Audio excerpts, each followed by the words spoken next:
네, 안녕하세요. 미주미 연구원 김준영입니다. 오늘 장 시작 전까지 살펴볼 미국 증시 이슈를 시작하도록 하겠습니다. 먼저 이제 첫 번째 소식은 이번 주에 발표할 경제 지표들 중에서 이제 가장 중요하다고 말씀드릴 수 있는 이 고용 보고서가 이번에 발표가 되는데, 이 고용 보고서 결과 이후 좀 이번 주에 주식 성패가 좀 결정될 것으로 시장은 예상하고 있습니다. 현재 이제 국채 수익률 같은 경우 4.685%로 계속해서 이제 상승을 하며, 물론 지금 4.7%가 넘었다가 좀 소폭 내려오면서 일부 줄었지만 여전히 투자자들이 조금 불안해하고 있는데, 이번 한국 시간 10시 반에 있을 이 논판 페이롤과 실업률, 그리고 이 시간당 평균 임금까지 발표가 돼서 이 부분이 결국엔 굉장히 좀 중요해질 전망인데요. 먼저 이 시장의 예상치들을 살펴보면, 시간당 평균 임금 같은 경우 이제 0.3% 성장이 예상이 되고, 이 논판 페이롤 같은 경우는 16만 4천 명의 이제 근로자 일자리 증가, 그리고 실업률 같은 경우는 4.2%가 예상이 되고 있습니다. 다만 이제 12월 일자리 같은 경우는 이 11월에 있었던 이 보잉과 허리케인 파업으로 인해 손실된 일자리가 모두 11월 보고서에 반영된 것이 아니기 때문에 이제 얼마나 회복될지는 시장에서 좀 불명확하다라고 하며, 좀 어떻게 보면 예상치를 조금 더 크게 상회하거나 크게 하회할 수 있는 위험도 있다는 점까지 알아주시면 좋겠고요. 다만 이제 크리스 월러 연준 이사 같은 경우는 수요일에 이제 노동시장이 좀 호황을 누리고 있지 않다라고 이렇게 말했기 때문에, 이번에는 만약에 노동시장에 이런 고용이 좀 잘 나오더라도 반대로 좀 2025년은 15만 개 이하의 일자리가 좀 창출되면 좀 좋지 않을 것으로 전망을 하는 모습이었습니다. 실업률에 대해서는 한 4.2% 정도로 안정적으로 유지가 될 것으로 전망을 하고 있는데, 이는 이제 조금은 분명 이렇게 좀 실업률이 예상치와 동일하게 나오면 뱅크 오브 아메리카 같은 경우는 오히려 좀 이는 이제 금리를 상승시키고 이렇게 주식시장을 좀 하락시킬 수 있는 부정적인 요인이다라고 해서 좀 예상치보다는 낮게 나오기를 어떻게 보면 바라야 되는 이런 상황입니다. 그러면 이제 조금 더 금리와 관련된 부분을 살펴보면, 2002년물과 10년물의 스프레드 차이가 2022년 이후 이제 가장 넓은 수준에 도달하며 점점 더 이제 금리 차가 좀 커지고 있는 모습을 보이는데요. 이와 관련해서 이 감마로드 캐피털 파트너스의 최고 투자 책임자 같은 경우는 주식과 채권이 점점 더 양의 상관관계를 보이는 이러한 환경에서 채권 수익률의 추가 상승에 대한 두려움은 주식에 대한 중대한 위협이 되고 있고, 또 고용 보고서 데이터에 따라 주식 수요를 더 감소시키거나 이 S&P 500 지수를 주간 손실로부터 구할 수 있다라고 말하며, 이번에 역시나 이제 고용 데이터가 정말 중요하다라는 것을 다시 한번 이렇게 상기시켜 주었고, 인터랙티브 브로커 역시도 이번에 이제 결국 최근에 이제 발생된 굿뉴스는 배드뉴스라는 이 역학관계에 따라 실업률이 예상치인 4.2%로 나온다면 10년물 수익률은 4.8%까지 이렇게 상승을 할 수 있고, S&P 500은 한 2% 정도 하락할 수 있다라고, 이렇게 좀 어떻게 보면 예상치보다 낮아야 한다라는 점을 이제 뱅크 오브 아메리카와 같은 의견을 낸 건데요. 반대는 아니지만 약간은 다른 의견으로 이 세븐스 리포트 설립자 같은 경우는 분명히 나쁜 지표가 나오면은 증시가 당분간 즉각적으로는 안도랠리가 나올 수 있어서 좋겠지만, 이 안도랠리가 지속 가능하지는 않을 것이라며, 결국 좋으려면은 단기적으로는 안 좋아도 장기적으로 계속 좋은 모습을 보여야 하는, 어떻게 보면은 조금 어려운 상황에 좀 놓여 있다라고 전했습니다. 그 다음에 이제 스테이트 스트리트 글로벌 어드바이저스 같은 경우는 분명히 조금 더 이 회사는 장기적으로 관점을 제시했는데요. 일자리 보고서가 긍정적이어서 금리 인하 폭이 적은 거라면 투자자들은 크게 걱정할 필요가 없다. 경제가 성장을 하고 수입이 증가하는 한 앞으로도 계속 올라갈 수 있을 것이다 라며, 전반적으로 이 IB들은 단기적으로는 확실히 안 좋은 게 좋고, 하지만 반대로 스테이트 스트리트처럼 좀 그래도 장기적으로는 좋아야 한다라며 발언을 하였는데, 이와 관련해서 이제 다시 한번 연준의 어떤 이사들의 발언들을 좀 살펴보겠습니다. 이제 크리스토퍼 월러 같은 경우는 트럼프가 관세 우려가 있음에도 좀 금리 인하를 지지하는 모습을 보였는데요. 크리스토퍼 월러는 앞으로 몇 달 안에 이제 인플레이션의 목표치인 2%에 가까워질 것이다 라는 자신감을 표명하고, 관세가 경제 전반에 미칠 잠재적 영향을 좀 낮게 평가했고, 금리 인하가 그래서 적절하다라고 전했습니다.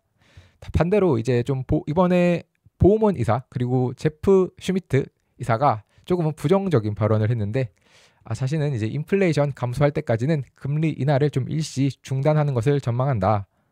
이제 아시다시피 이제 미셸 보우먼 이사 같은 경우는 이제 9월 FOMC에서 다 50bp 인하를 주장을 할 때 홀로 이제 25bp 인하를 주장했던 인물인데요.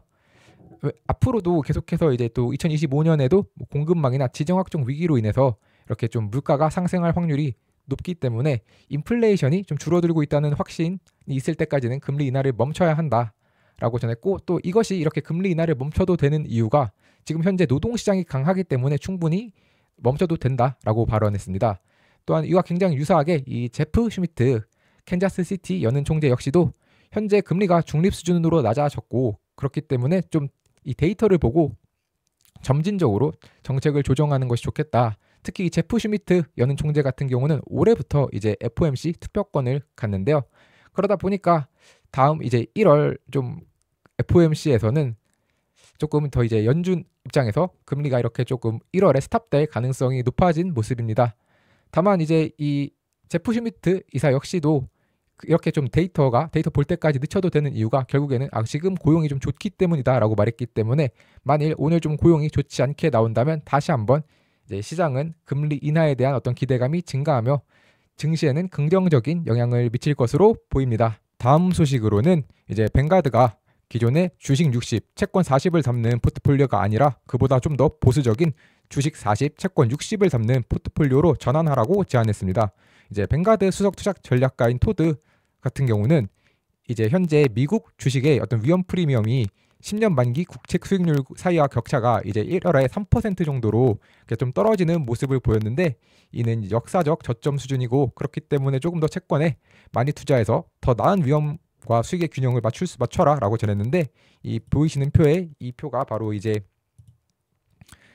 미국 주식의 위험 이런 프리미엄입니다. 보시면 이제 현재 3% 수준으로 과거에 봤을 때 거의 2000년 당시 닷컴 버블을 제외하면 이제 가장 낮은 수준임을 다시 한번 확인하실 수 있고요.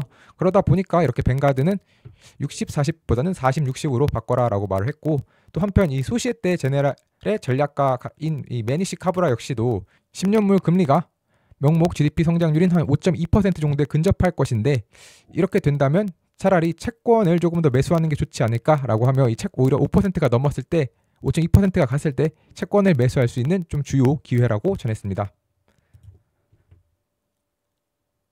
네, 마지막 소식으로 이번에 좀 LA 화재가 있었죠. 이로 인해서 지금 보험사들이 한 200억 달러 이상의 손실을 볼 것으로 전망을 하고 있는데, 네, 먼저 현재 이번 화재인 LA 화재 같은 경우는 미국 역사상 가장 큰 손해를 볼 화재로 지금 현재 예상이 되고 있습니다. 지금 여기는 이제 520억 달러에서 570억 달러라고 적혀있지만 현재까지 오히려 이것보다 훨씬 더 크게 증가해서 거의 1350억 달러 정도의 손실이 예상이 되고 있는데요. 특히나 이번 화재는 뭐 엄청나게 많은 면적이나 많은 건물보다도 이번에 화재가 난 지역 자체가 이 퍼시픽 팰리세이즈와 같은 굉장히 좀 부유한 지역, 특히 주택 중간 가격이 한 300만 달러가 넘는 지역이기 때문에 이에 따라서 피해 금액이 좀 커질 전망이고, 또 특히나 이제 주요 보험 손실은 이제 주택 분야의 손실이 굉장히 클 것이고 재보험사보다는 원보험사의 손실이 클 것이다라고 전망했습니다. 이에 따라서 이제 굉장히 좀 큰 피해가 예상이 되고 있다는 점, 이에 따라서 보험사들의 손실 역시 피할 수 없을 것으로 전하게 되는데요. 다만 이제 JP 모건은 이번 화재가 보험업계에 미치는 재정적인 영향은 좀 크지만 관리가 가능한 수준이다라고 평가를 했고, 다행이라고 말하기 좀 그렇지만 이제 대표적으로 올스테이트와 같은 보험사들은 이미 좀 2020 이전에 캘리포니아에 있던 산불로 인해서 새로운 이런 캘리포니아주에서 주택 보험 상품을 좀 중단한 바 있습니다. 네, 이상으로 오늘 장 시작 전 살펴볼 미국 증시 이슈를 모두 마치도록 하겠습니다. 감사합니다. 네, 현재 미주미의 네이버 프리미엄 콘텐츠는 오늘 제가 말씀드린 세 가지 소식 이외에도 특징주나 다양한 뉴스들이 포함된 미주미 마감 시황, 그리고 시장을 이기는 포트폴리오의 미주미 주도주, 테크니컬 분석이 포함되어 있는 미주미 매운맛, 골든크로스 종목 등 다양한 콘텐츠들을 함께 하시고 싶으신 분들은 네이버 프리미엄 콘텐츠에서 미국 주식에 미치다를 검색해 주시면 프리미엄 콘텐츠를 구독하실 수 있습니다. 네, 구독 방법은 네이버 검색창에 네이버 프리미엄 콘텐츠 미국 주식에 미치다를 검색하시면 이렇게 네이버 프리미엄 콘텐츠가 나오는데요. 이걸 다시 한번 클릭하시면 이런 화면과 함께 오른쪽 상단에 구독하기 버튼이 있으니 이 버튼을 통해서 하실 수 있습니다. 또한 제 영상을 보시고 구독을 하시는 분들은 영상 하단의 상세 보기를 보시면 네이버 프리미엄 컨텐츠 구독하러 가기가 있는데 이 버튼을 누르시면 화면 오른쪽 상단에서 이제 구독하기 버튼을 눌러주시면 네이버 프리미엄 컨텐츠 구독이 가능합니다.